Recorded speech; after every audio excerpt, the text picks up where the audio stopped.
Okay, good evening. I'll go ahead and call the school board meeting to order at 7 o'clock. Please let the record reflect that the mayor is absent due to travel, and school board member Truman is absent due to a death in the family. And I would like to extend on behalf of the school board our deepest condolences to her and her family in this very difficult time. Would you please join us for the Pledge of Allegiance?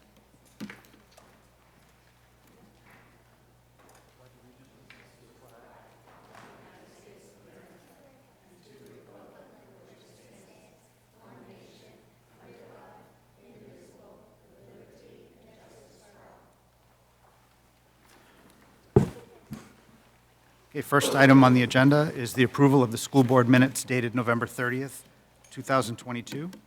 Is there a motion? Mr. Chair, I move we approve the school board meeting minutes dated November 30th, 2022. Second. Motion made by Beth Johnston, seconded by Jeff Richard. Any discussion? Okay, roll call vote. School board member Archie? Yes. School board member Preble? Yes. School board member Richard? Yes. I vote yes. School board member Gale? Yes. School board member Johnston? Yes. Okay, motion carries 6-0. Okay, that brings us to adjustments to the agenda. I have a couple. One is actually not noted on the agenda. We had initially planned to do board officer selections this evening, but given that we are not all able to be present here tonight, I think it would be best for us to move that off to a future meeting, probably right after the holidays. It's not on the agenda, but I'm making note of it because we discussed it last time. The one thing that I would like to do to the agenda is I would like to move that we take item C under new business, which is the C.K. Burns Lego robotics presentation, and move that up to be right after this adjustments to the agenda. That way we can let these kids get out of here earlier. Is that a second?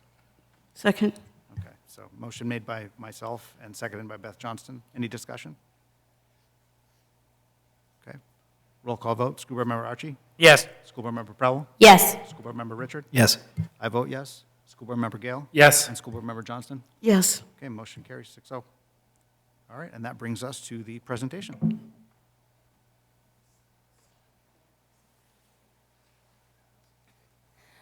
So the CKB electronic Mustangs went to competition on December 3rd in Jay, Maine, and we were fortunate enough to bring home a trophy for our robot design. What they would like to present to you tonight is not so much what they do with the robots, but the judging that happens behind the scenes. So there is a lot more to the LEGO robotics team than just running a robot. These students have done an amazing amount of research. They have interviewed professionals, and they have created a design solution to a problem that we as citizens of the world are facing today. They are going to share the information that they researched, and they have written it as a pitch, like a sell, right? Like to Shark Tank or something. And so they're going to pitch their idea to you. After that, they are going to show you their robots and talk to you about their robot design, which is what they won the award for.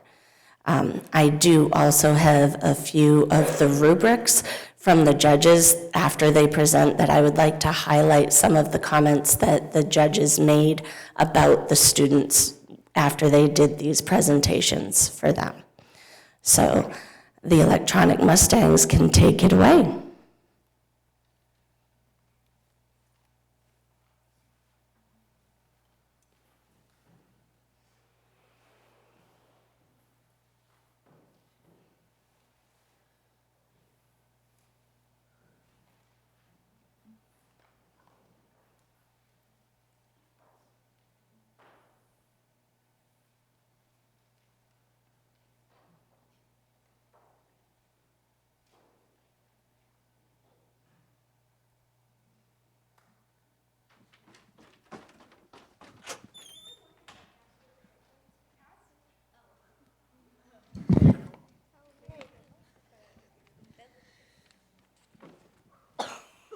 Have you ever wondered about gas-fueled airplanes and how are plane tickets so expensive? Well, we have a solution to this worldwide problem. Here in southern Maine, we have Pratt and Whitney and True Enterprises, who have been provided with a solution, a solar power plane. We have come up with a solution to help solve the problem that have to do with global warming and ticket prices. We doubled the solar panels compared to the Solar Impulse 2, a plane that flew a single person around the world on the wings of an airplane to make power. As we went through the process, we would think of how the world is affected by fossil fuels and how eventually fossil fuels will run out. As you can see, we have the problem of fossil fuels on this paper that talks about global warming and ticket prices growing. So, drumroll please. We present to you the Solar Mustang 3.0. This is the world's first working solar panel plane that can fit 115 people. We are making the plane out of carbon fiber, so we are not using aluminum.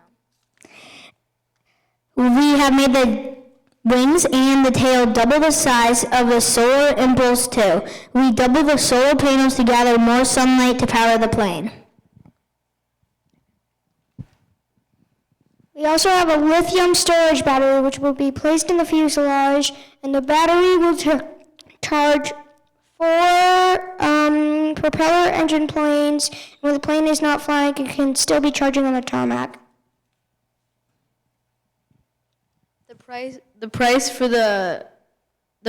for everything is $418,439,520 because the plane itself is $418,400,000 and the solar panels are $39,520.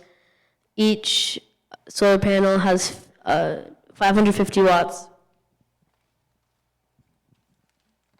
We estimate that each ticket is going to be $300. So, if we divided 418,439,520 by 300, which then gets us 1,394,700, which is how many tickets we need to sell to pay for everything.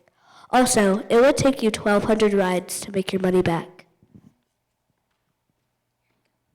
So in all, this solution, which makes passenger planes with solar panels, will help global warming come to a stop and the cost of tickets skyrocket down. This solution will make the world a better place and make life easier for us humans. So this is why you should invest in and build the Solar Mustang 3.0. No,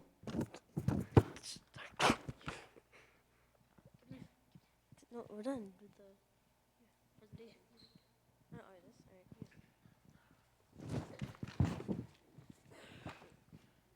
Our first step was making 5 identical robots to find out which one would be our main robot.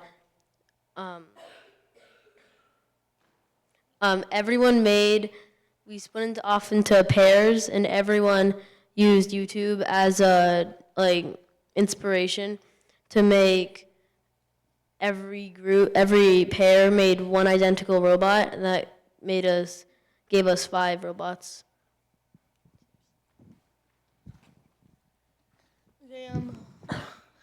Our second step was to pick one robot. We went through a lot of thinking. When we came up to a conclusion, everyone accepted, and we were able to move ahead.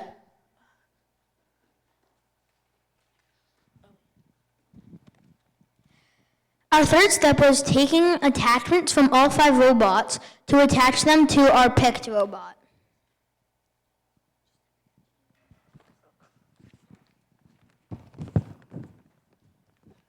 Our fourth step was making 5 identical robots. We made 5 so everyone could do different coding to get the last process. Our fifth step was going on separate loading missions. Some were windmill, TV, and solar farm.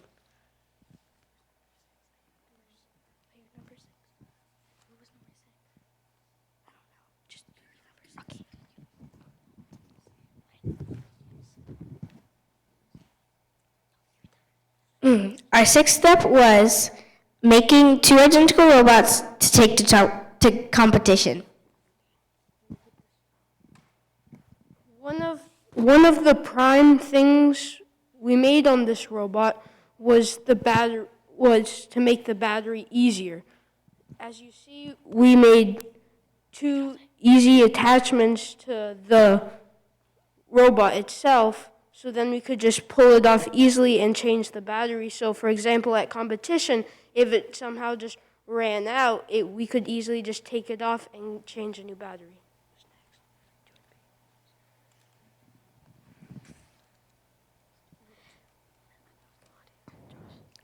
Also, audio had an amazing idea about variables. So originally we're gonna do each challenge separately. And I gave the use variables so we can connect them using variables.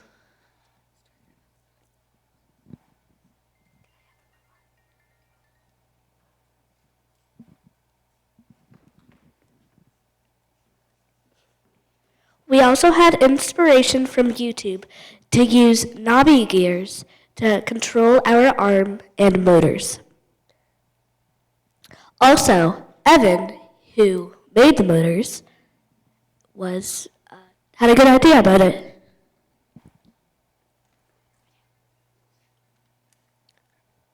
I made the motor so we could attach attachments to the robot using knobby gears.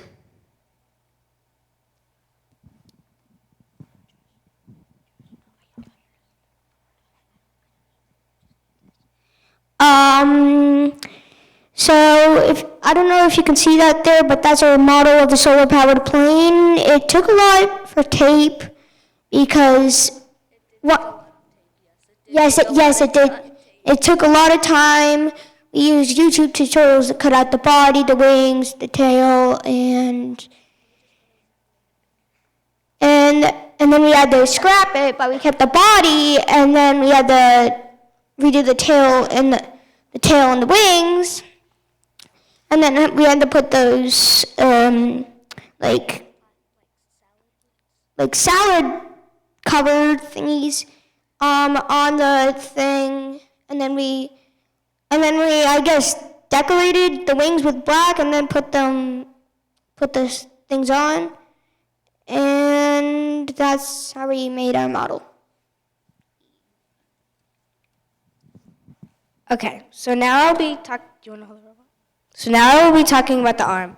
I took Audio's lovely design and I took a design on a website and I just combined them together, and then I kind of made it more usable to the challenges that we had for competition. So for example, we had a hand challenge that the hand was down, but we had to kind of lift it up so it could like represent a high five.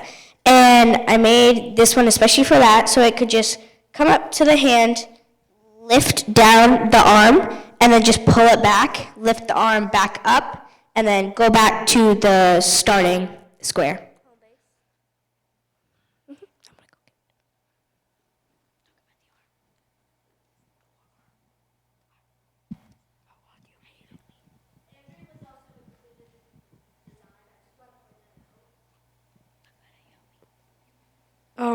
When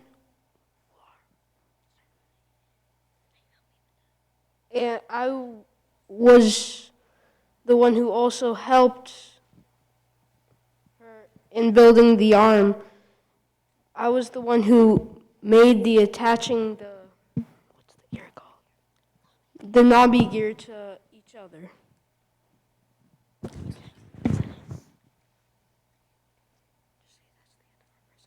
That's the end of our presentation. What do I do with this? Wait, that's it. Wait. Where do we go? Who do we give it to?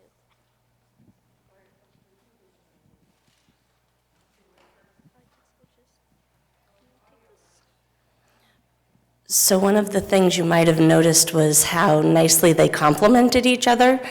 That was, I think, a large reason why we also won the trophy. They spoke very highly of each other in front of the judges, and they really appreciated that. So this is also about the core values of the team and the way people treat each other, how you discover things, how you use innovation, your teamwork, having fun together, and whether or not this goes out of the Lego robotics room into the world, if it has an impact in your life and in how you treat other people. So we're going to do a short 1-minute video showing you what it looked like when they were at the table in competition.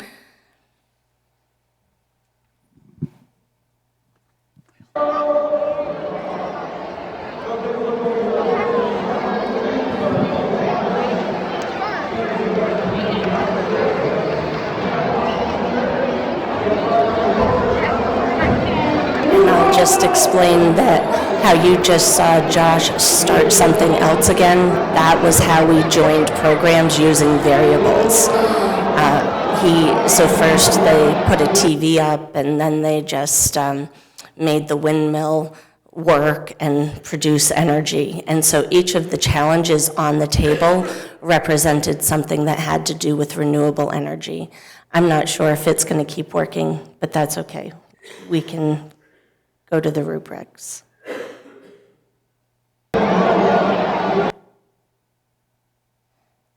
We don't have to get it to work. We can go ahead to the rubrics. So there were 4 rubrics. On every rubric, they met or exceeded every standard. For every standard that they exceeded, the judges wrote a comment about what helped them to exceed in that standard.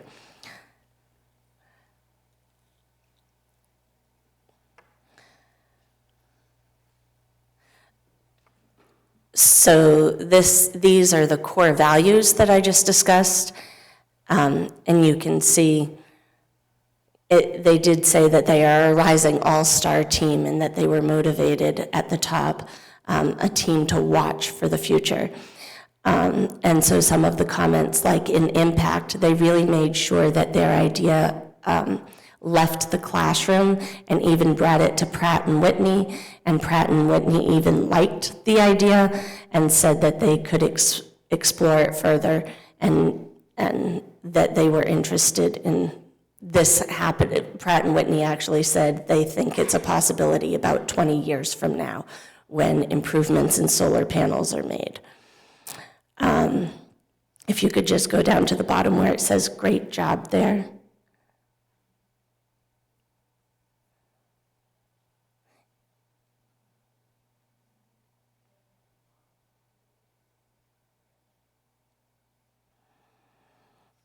Their presentation, collaboration, and passion were very clear.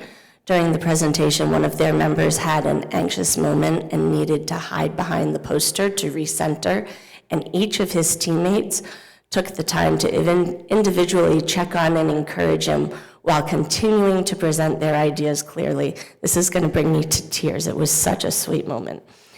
While presenting, they continually complimented each other's ideas and gave credit to each other for the things that were done well, including the designing of their team logo. They clearly encouraged their teammates regularly and greatly care for each other.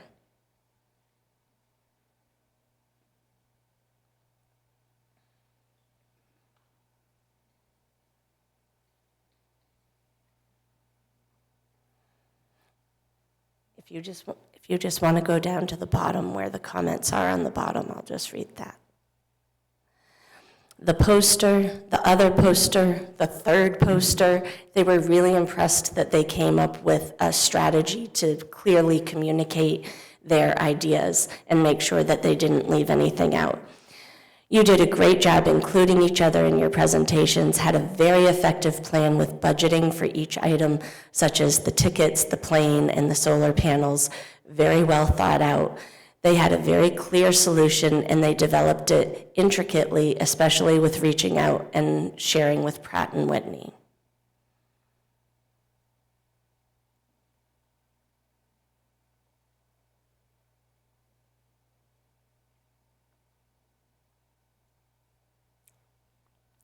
Teamwork and communication to bring so many ideas together was clear. Even with 5 different codes, they printed out how everything worked and even had variables, which is an advanced topic for elementary schoolers. They pointed out what areas of code did what and provided amazing explanations for the reasons and ways that the code completed the missions. They provided details regarding their process of different robots and testing each robot's code to build one unified program. Students described building several robots that were then redesigned multiple times and condensed into 2 main robots. All members contributed to at least one mission and then combined them together and used one robot to pull all of their work into an effective mission plan, one that works. So I just feel like those comments are amazing about our Saco students, and I just would like to applaud all of their hard work.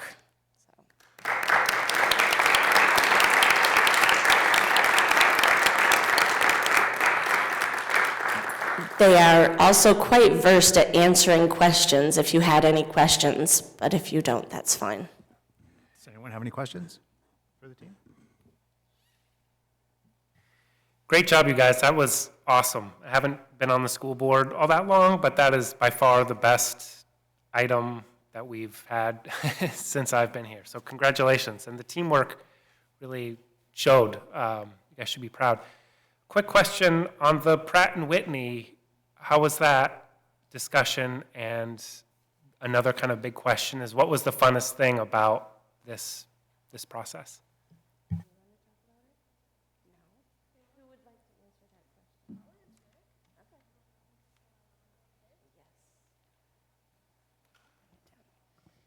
It was very enjoyable, and even though they both didn't come at the same time, it was still very easy to present.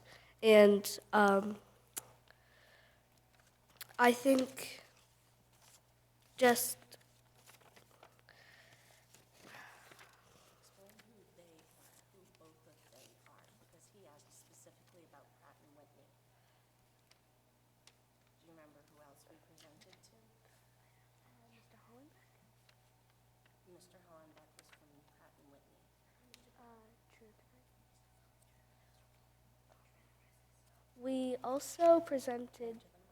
we also presented to True Enterprises.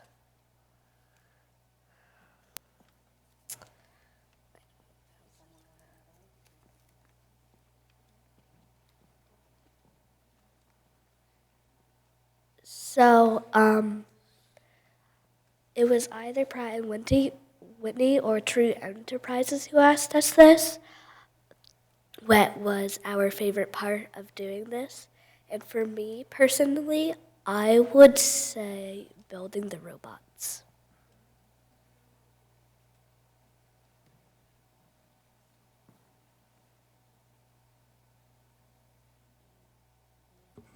I don't have a question, just one thing that I observed for the very first time, which was the presentation itself.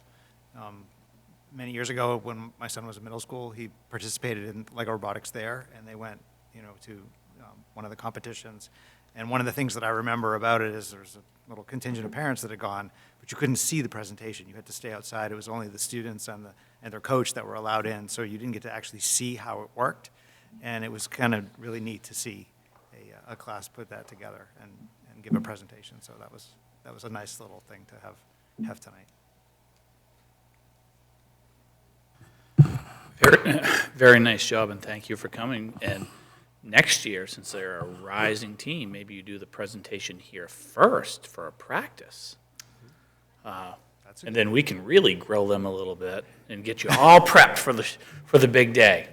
Thank you very much for coming. Thank you tonight. very much. I appreciate it.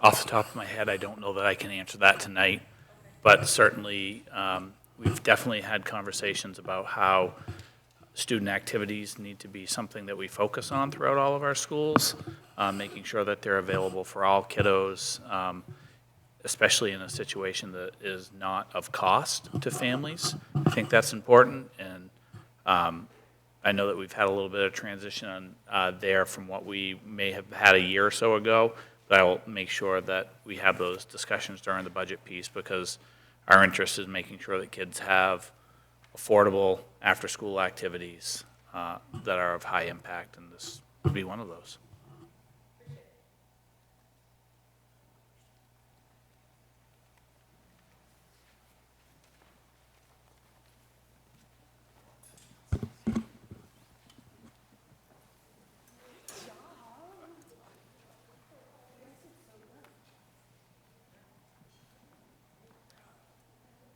Okay, moving on to the next item is correspondence, and I don't believe we have any this evening, correct? Okay, that brings us to the public session. If anyone wishes to address the school board, please come forward and state your name and present to the school board. Okay, seeing none, I will move on to the superintendent's report. All right, good evening, everyone. Couple of items for tonight. At the middle school, we've started our winter sports season, and teams are competing, and high levels of participation, which is a great thing. We're also getting ready to start our ski club that is traditionally held here, and one of the things that I'm really proud of with the work that Marie and the team has done at the middle school is we really focused on solutions to make this highly affordable for students and families, to include more. And I think as of yesterday, Marie, you said you were at 87 kiddos, which, well, transportation will continue to be worked on and find solutions for that. But it's just great to see kids involved in as many activities as possible. Reminder to everybody in the community that we could be coming up on that first weather event that always gets people excited or not excited or at least worked up. It's an important reminder that the process begins in the morning time. Typically around 5 a.m. will be when the first posts online will go. Facebook and or Twitter are typically the first places that we put things because it's quick and easy and it doesn't have to go through the process. So if you check there first, that will be the first place, and then Meg will put out any calls throughout that. Please make sure that you've updated any information through the robocall system, because that can always be frustrating on the first day if you don't get that information out. But know that there are plenty of places to also look other than that call. We hope to have those calls out around the 5:30 mark is what we're always aiming for.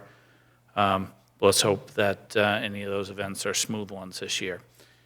For any of you in the room who may have seen or had students or had an opportunity to come, several years ago, Saco Parks and Rec partnered to establish Twin City Theaters, which is a combined effort between our communities and several communities in the area. And last Saturday night, they put on Elf the Musical, Junior Elf the Musical.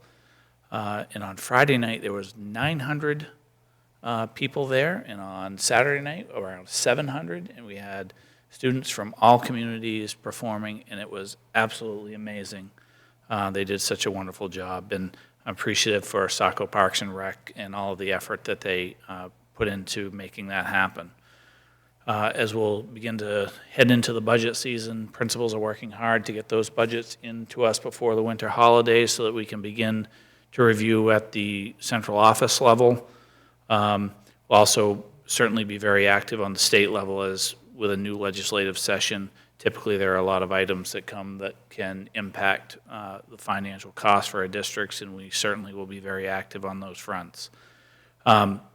Just kind of a capital improvement update, as we had talked about all the furniture in the first round of things has been in at the middle school, and we currently are working on improvements of furniture for the library, teacher's room, was kind of the next pieces to try to bring those up to date.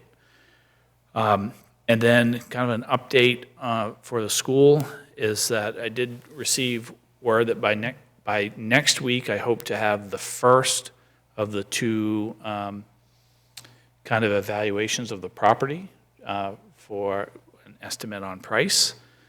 And we have also been working on getting the option agreement in place for the land so that we can, right after the new year, kind of lock those two items down to move forward as the land decisions are obviously the big piece. You probably had communication from City Hall that on December 19th, there will be a joint meeting here with some conversation about property. Thank you. Any questions for the superintendent?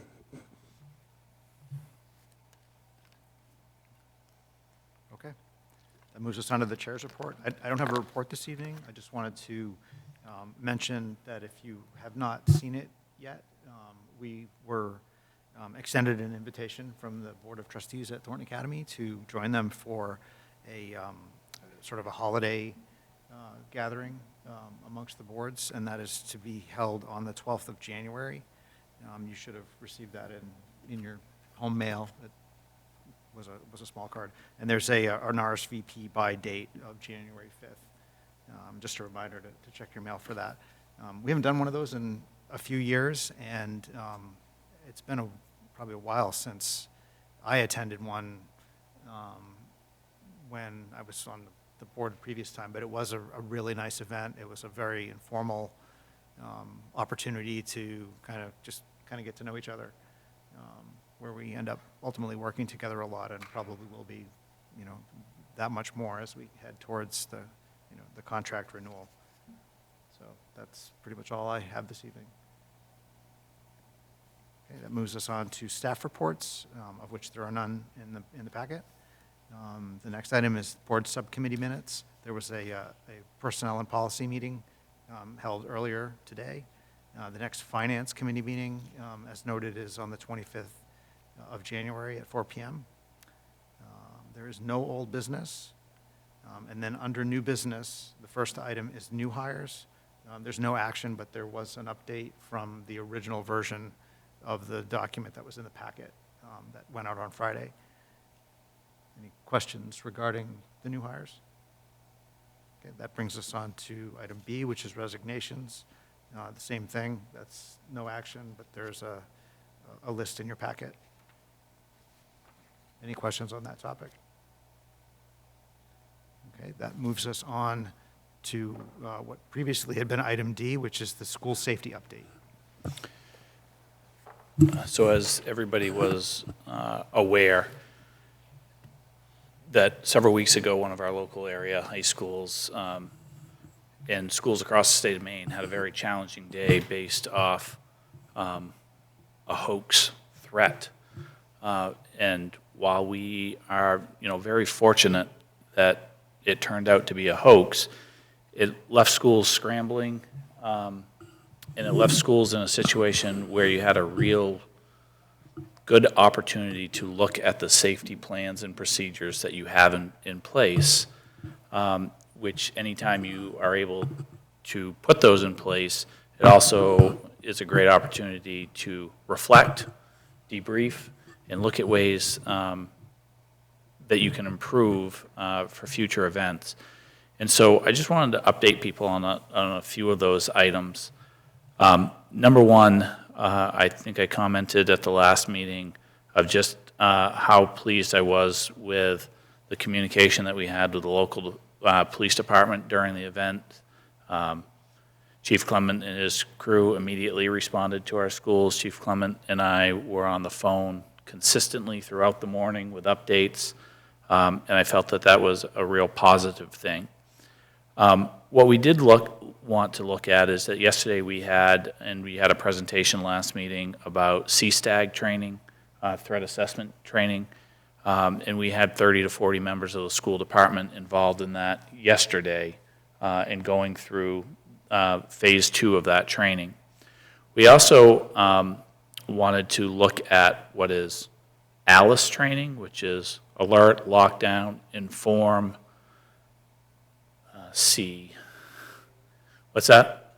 Communicate, and then evacuate is training that we've reached out to the police departments to look at how we provide that through the winter and spring for our staffs, as certainly these are events that we always want to continue to revisit and again improve upon.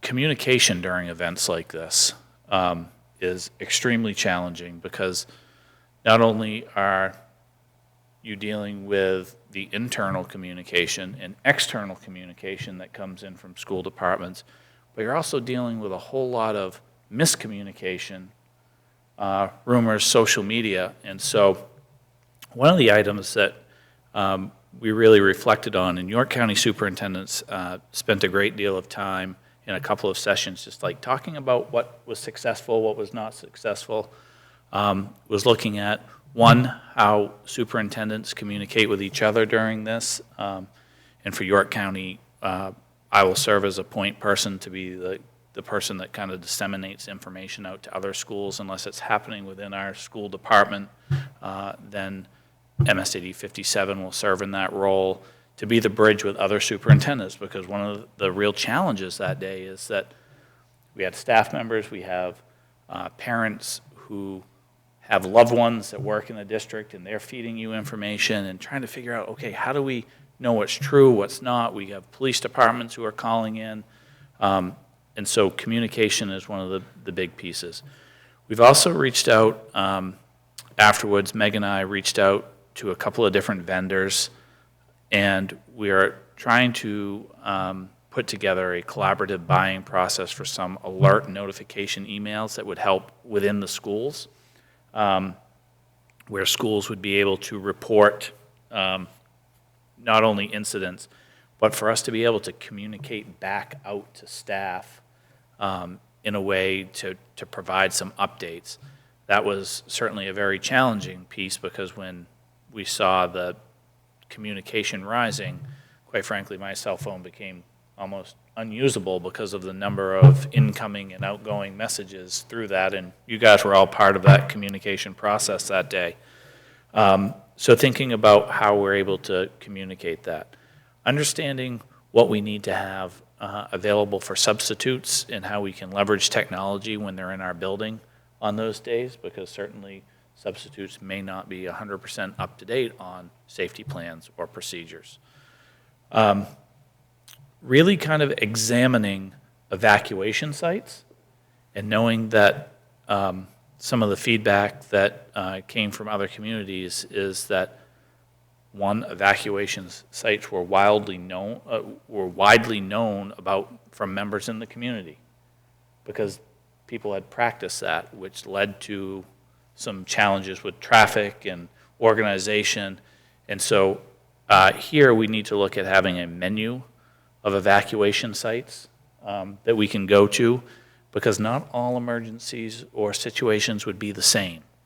I think we also have to be very thoughtful of the needs of some of our students that may differ from others, and areas for evacuation.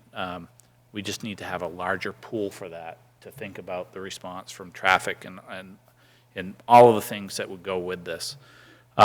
Also looking at school-wide go bags for evacuations, and making sure that some great suggestions that if we did have to leave school in the central, and April's office had to pick up and relocate, making sure that April has enough of the appropriate supplies in place, and that's monitored in a refresh cycle. So that's something that we're looking at putting together here and making sure that we have a clear process for updating that. Also, reviewing emergency protocol cards that we would like to have, make sure they're posted in each classroom for students, with also helpful tips on the back for staff members during the emergency. I think, again, having something for staff to read that's easy to focus on, because, again, very challenging if you're a staff member in there and you know that your niece or nephew may be in the neighboring school going through this, making sure that we have helpful tips for staff members and staff members' job of working with students and de-escalating situations. And then also just looking at the swipe card scenarios of making sure that swipe cards are doing what they are supposed to do during a lockdown, and that police and fire have access to all of that all of those materials, so that if they do need to come to a school, it's easy for them to get into the building during a lockdown situation, and everyone's locked out. Overall, I think on that day, extremely pleased with the way that staff communicated. It was difficult. They worked well. Administration did a good job. And so I couldn't, from that standpoint, extremely happy of how we responded. But again, in every situation, how do you get better and make sure that you think about things that you may not have thought about the first time, and then take the feedback from other school departments that were actively involved in the hoax threats to make sure that you learn from the things that they did and incorporate them into your plan. Any questions?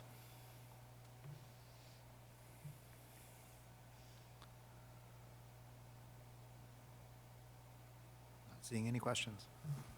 All right. All right, moving on to the next item, which is the educational specification.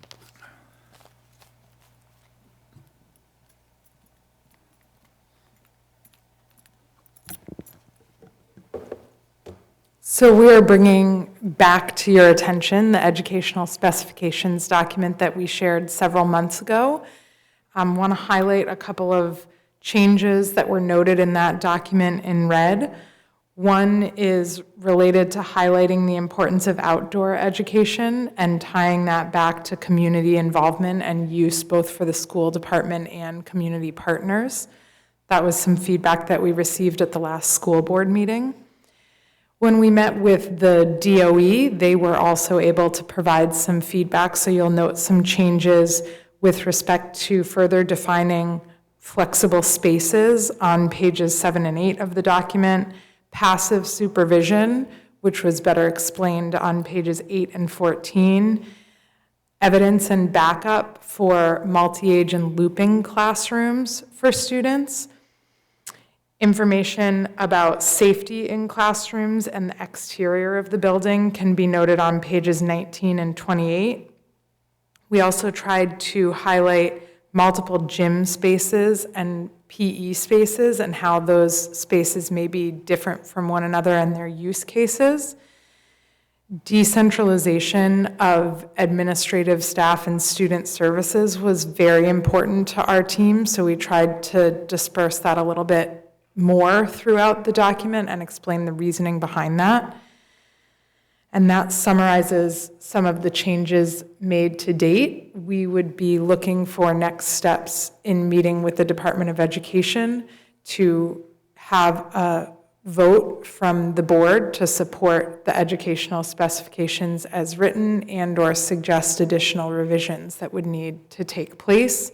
I do want to thank Board Member Johnston for pointing out an error that I had made and since fixed, if you're looking at the digital copy, to include her name, which I had accidentally omitted on our program committee. So thank you for pointing that out. I appreciate it. Thank you. Does anyone have any questions?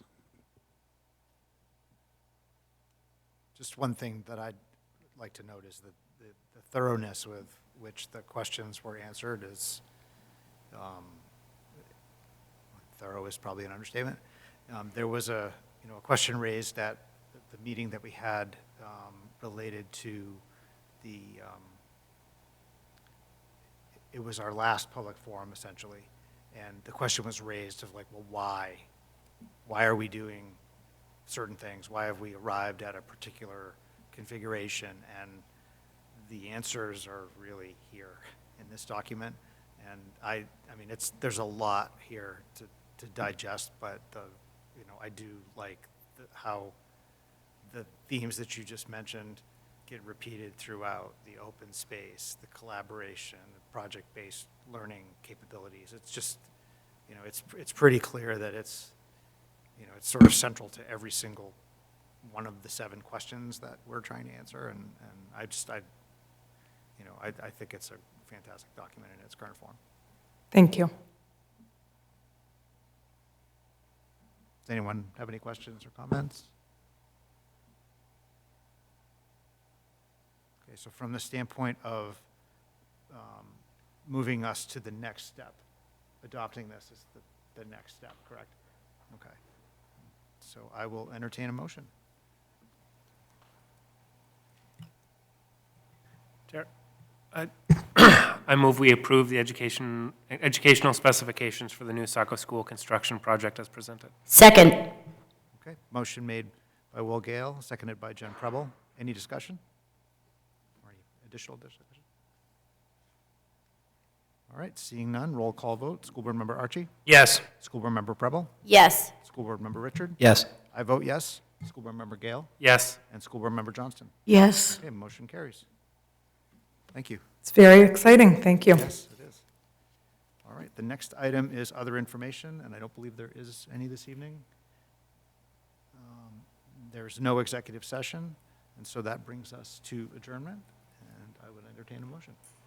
So moved. Second. Okay, motion made by Beth Johnston, seconded by Jen Preble. Any discussion?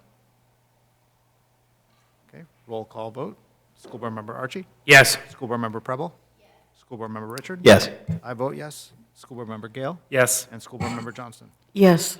Motion carries. We are adjourned at 7:47. Thank you and have a good evening.